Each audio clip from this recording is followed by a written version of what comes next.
अम्मा जी, अम्मा जी।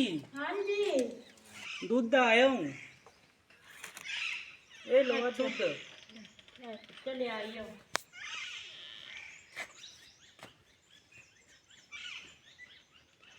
बैठे ले बच्चा। कोई नहीं बैठ जा। बच्चे एक गल पूछनी मैं तेरे से। हाँ जी पूछा अम्मा जी। आऊंगे परसों तो मैं तू ही देखा कमांदा उत्थे काम।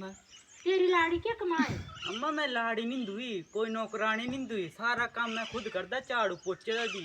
अच्छा तो तू ही करता सा नहीं कमांदी? नहीं तो बच्चे जड़ा नहीं करना पर चल ठीक है। दिहाड़ी तू जो मैं बोले हर रिश्ता पे कराई हिंदी पे ते बोले मैं अपनी मर्जी आ करना पे।